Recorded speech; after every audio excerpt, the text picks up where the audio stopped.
बिस्मिल्लाहिर्रहमानिर्रहीम। परम्यूटेशन और कम्बिनेशंस एक इम्पॉर्टेंट टॉपिक है। इसके हम ऑलरेडी दो वीडियोस की फॉर्म में दे चुके हैं। फर्स्ट था सिंपल सा डिफरेंस परम्यूटेशन और कम्बिनेशन का with definitions and examples. Second वाले में हमने परम्यूटेशन की कुछ टाइप्स इस तरह से डिस्कस की थी कि उसमें डाटा रिपीटेड हो और डाटा नॉन रिपीटेड हो। तो फिर बच्चे ने वो फार्मूले जो एफएससी की बुक में यूजेबल हैं उनको यूज़ करते हुए वर्किंग की। That's all. वो बताना इसलिए ज़रूरी था कि वो वर्किंग कम से कम बच्चे ने समझी हुई है, उसी के मुताबिक हैंडल करे तो उसको कुछ जाना पहचाना सा काम नज़र आता है कि ये काम मैंने पहले से किया हुआ है। बाकी रह गया काम इस वक्त कंडीशनल परफॉर्मेंस के हवाले से कि अब अगर हमें कंडीशनल परम्यूटेशंस का काम करना हो तो एक तो वेल डिज़ाइंड फार्मूले जितने एफएससी में पढ़े, कोशिश मैं कर रहा हूँ कि वो चीज़ें साथ साथ बताई जाएं कि वो कैसे इस्तेमाल हुई, लेकिन कुछ फंडामेंटल प्रिंसिपल ऑफ काउंटिंग जो एफएससी की बुक में भी है और हायर लेवल पर भी है, अगर कोई बच्चा उसको थोड़ा सा साथ इन्वॉल्व करेगा तो देन दी बेस्ट, यानी कि मसाइल कहीं भी नहीं रहने, हर तरह के प्रॉब्लम सॉल्व हो जाएंगे जैसी मर्जी कंडीशन इम्पोज होती जाए। इंशाल्लाह इस वीडियो के बाद मज़ीद वीडियोस इस कंडीशनल के हवाले से लाजमी डिस्कस होती रहेंगी जब तक ये बच्चों के मसाइल क्लियर नहीं होते। फ़िलहाल नॉलेज वाइज इन चीज़ों को अच्छे तरीके से कैप्चर करें। हाँ जी, इस वक्त एक क्वेश्चन लिखा गया, how many numbers can be formed from the digits. ये 7 डिजिट लिखे हैं यहाँ पर, उनमें से कुछ लिखे हैं ऑड डिजिट्स और कुछ लिखे हैं इवन डिजिट्स, यानी कि 7 टोटल है, उसमें से 4 ऑड यूज किए हैं और 3 उनमें से इवन यूज किए हैं ताकि डिफरेंट जगह पे आपको पता चलता जाए। इन नंबरों को यूज करना है और फिलहाल डिजिट्स नॉन रिपीटेड कहा है कि इनमें से किसी को दोबारा यूज नहीं करना।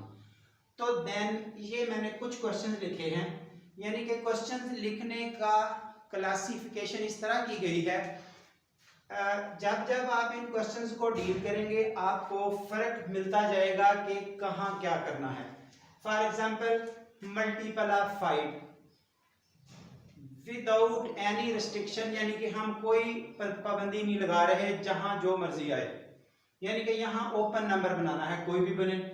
2 and 3 are together, 2 and 3 are not together, 2, 3 and 5 are together, 3 digit इकट्ठे करने हैं। फिर क्या बनेगा, अगर इवन नंबर बनाना चाहते हैं, अगर ऑड नंबर बनाना चाहते हैं।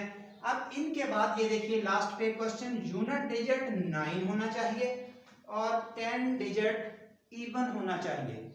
इस तरह के बहुत ज्यादा कंडीशनल क्वेश्चंस बनते जाएंगे, यानी कि कोशिश की गई है कि फिलहाल बेसिक लेक्चर चल रहा है उसमें ये कंडीशन बच्चे को उस तरह की हैंडल करनी आ जाए जिसमें ये माइनर से डिफरेंस आते हैं, और एमसीक्यू में भी बच्चा टेंशन में होता है, शॉर्ट लॉन्ग क्वेश्चनों में भी जब दरमियान में स्टेटमेंट आती है तो ये चीज़ें टेंशन क्रिएट कर रही होती हैं। तो इस हवाले से ज़रा नोटेबल पॉइंट्स 7 प्लेसेस हैं जो आपको फिल करनी है इन 7 डिजिट्स को यूज़ करते हुए।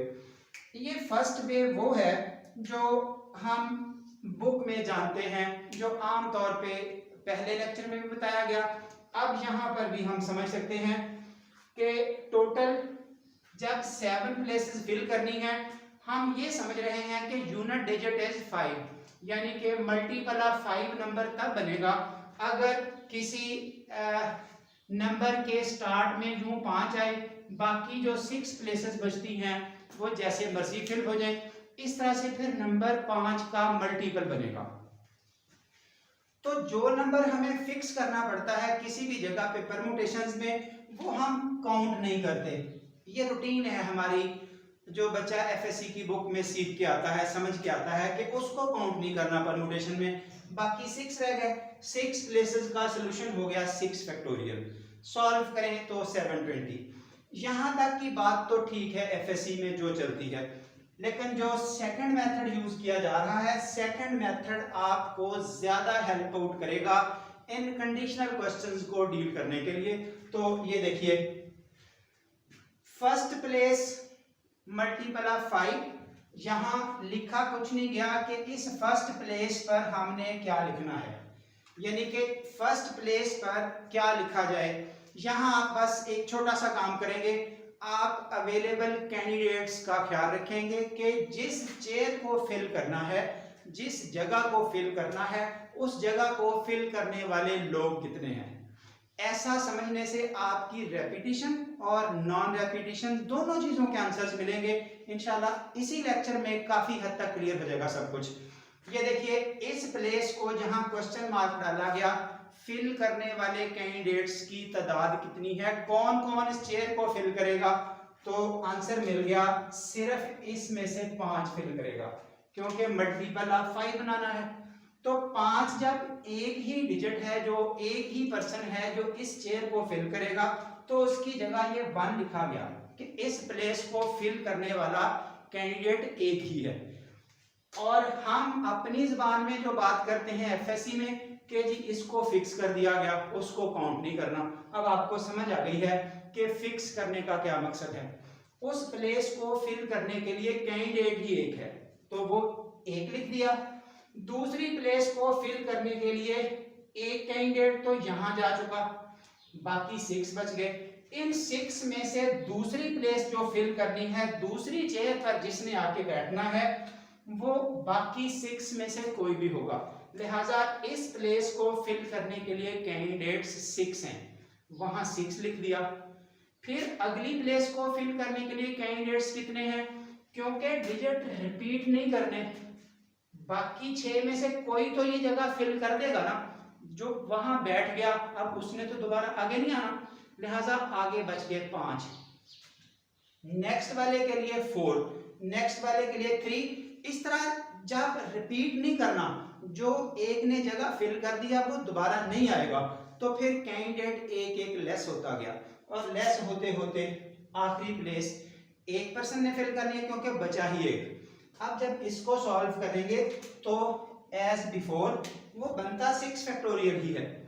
अब बुक के मुताबिक चलेंगे तो मसाइल थोड़े ज्यादा हैं, यानी कि जो हम फिक्सेशन या जो रूटीन फैक्टोरियल की समझ चुके हैं। अगर बच्चा इस तरह सोचना शुरू करेगा फंडामेंटल प्रिंसिपल ऑफ काउंटिंग के मुताबिक, देन आसानी रहेगी। अभी यही आसानी आगे आपको देखिए कैसे नजर आएगी। इवन नंबर कैसे बनाने हैं, आप देखिए, अगर हम ये वाला स्ट्रक्चर सोचना शुरू करें जैसे हम एफएससी में सोचते आ रहे हैं, तो शायद यहां मुश्किल बन जाएगी। यानी कि इवन नंबर कितने बनाए जा सकते हैं, हमारा यही मसला बन गया।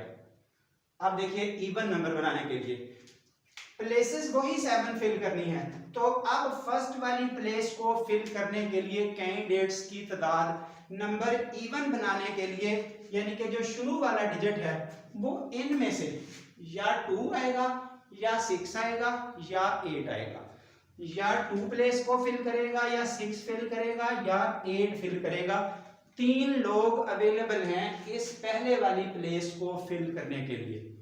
तब नंबर इवन बनेगा जब शुरू में 2, 6 या 8, क्योंकि अवेलेबल ये हैं, उनमें से 3 इवन हैं।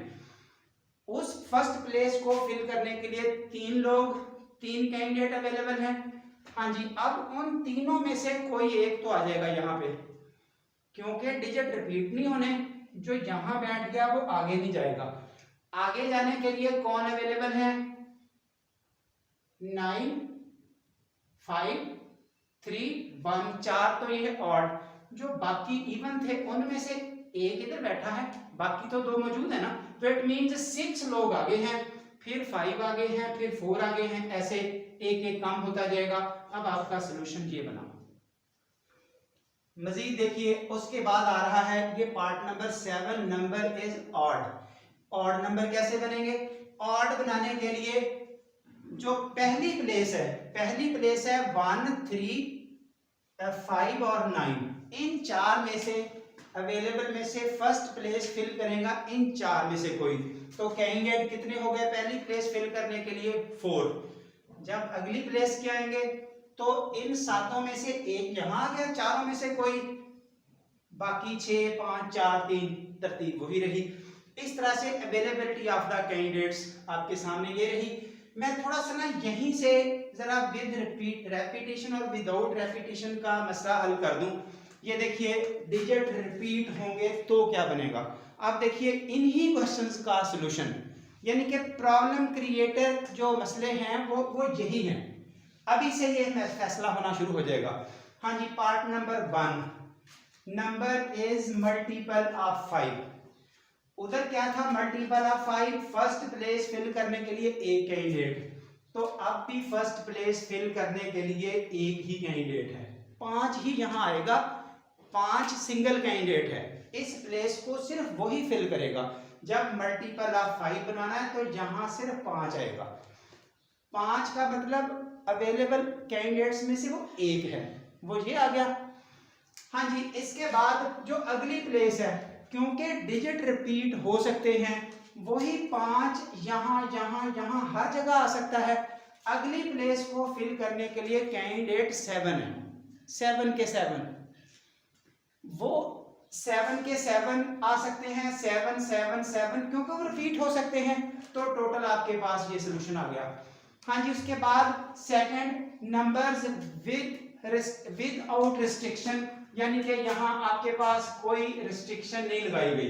जब कोई रिस्ट्रिक्शन नहीं लगी तो पहले प्लेस पे 7 कैंडिडेट, दूसरे पे 7, तीसरे पे 7, क्योंकि जो यहाँ आ चुका वो आगे भी आ सकता है। यानी कि नंबर लिखने का तरीका क्या है, ये देखिए यहाँ 3 है, यहाँ 4 है, यहाँ 3 फिर आ सकता है, 3 फिर आ सकता है, सबके सभी 3 हो सकते हैं। इस तरह पहली प्लेस को फिल करने के लिए कैंडिडेट 7, अगले भी 7, अगले भी 7, तो 7 की power 7। Even number, first place को फिल करने के लिए इनमें से 3 है, क्योंकि इवन तीनों में से कोई एक आएगा, लेकिन जो भी यहां आ गया, क्योंकि वो नंबर रिपीट हो सकता है, आगे फिर आ सकता है, आगे वाली प्लेस फिल करने के लिए 7 7 7 रेपिटेशन की वजह से। Odd number, number is odd, odd में अवेलेबल टोटल है 4, ऑड नंबर्स 9 5 3 और 1। इस प्लेस को फिल करने के लिए कैंडिडेट 4 हैं, अगली को 7 क्यों है, क्योंकि रेपिटेशन हो सकती है, जो यहाँ आ गया वो आगे भी आ सकता है, तो रेपिटेशन होने की वजह से इस अवेलेबल सीट को फिल करने के लिए कोई भी 7 कैंडिडेट हैं, कोई भी 7 हैं। तो इस तरह से आप देखिए 8वां part, unit digit is 9, 10 digit is even. Unit place होती है ये फर्स्ट वाली, 10th प्लेस होती है सेकंड वाली, इस तरह से 100 1000 ये प्लेसेस चलती हैं। फर्स्ट प्लेस पर 9 होना चाहिए। कितने कैंडिडेट हैं फर्स्ट प्लेस को फिल करने के लिए, सिर्फ सिंगल 9 ही वहां बैठ सकता है उस चेयर पर, तो वो एक। अगली प्लेस को फिल करने के लिए कितने हैं, इवन नंबर वहां आना चाहिए दूसरी प्लेस में, तो इवन इनमें से 3 हैं, 2 6 8, तो इस प्लेस को फिल करने के लिए कोई 3 अवेलेबल हैं। अगली प्लेसेस को फिल करने के लिए कोई कंडीशन नहीं है, तो 7 के 7 अवेलेबल हैं, क्योंकि जो यहां आ चुके वो आगे भी आ सकते हैं, due to repetition, repetition allowed है। तो ये तरीका है आपके पास इस मसले को हल करने का। फिलहाल ये यानी कि क्वेश्चन जो तरतीब में बताए गए उनका मकसद कुछ ये था। अब जो बचे हुए हैं कि फलां 2 इकट्ठे आने चाहिए, फलां 3 इकट्ठे आने चाहिए, तो उसका तरीका बड़ा आसान है। 2 के लिए जो बुक में पढ़ा वो अपनी जगह, लेकिन मैं सजेस्ट यहाँ करूँगा कि आप ये वाला फार्मूला यूज करना शुरू करें। ये देखिए पार्ट नंबर ये आ रहा है, नंबर सेकंड, ये 8th पार्ट में unit digit is 9, 10 digit is even. ये उस फॉर्म में लिखा है जब डिजिट रिपीट ना हो रहे हों, यानी कि पहले के लिए 1, अगली के लिए कोई 3, अब डिजिट रिपीट होने की इजाजत नहीं है। ये फर्स्ट वाला स्टेप है, इनके मुताबिक ये सॉल्व हो रहा है। ये रिपीटेड डिजिट्स के साथ सॉल्व किया है। फर्स्ट वाले में 9, सेकंड वाले में इवन 3 है, 9 1 है, और उसके बाद 2 लोगों ने तो जगह फिल कर दी, जो यहाँ आ चुके वो तो आगे नहीं जाएंगे, बाकी 5 बच गए, फिर 4 बच गए, फिर 3 बच गए, इस तरह से 360। हाँ जी, उसके बाद पार्ट नंबर सेकंड, बस एक मिनट, पार्ट नंबर सेकंड। अब हम थोड़ी सी वीडियो लेंथी हो रही है, इस लेंथ को कंट्रोल करने के लिए इंशाल्लाह ये जितने पार्ट हो चुके ये आप क्लियर करें। ये हिस्सा इंशाल्लाह नेक्स्ट वाली वीडियो में हम प्रोवाइड करेंगे, उसमें जितना ये हल हो चुका उसको आप क्लियर कर दें।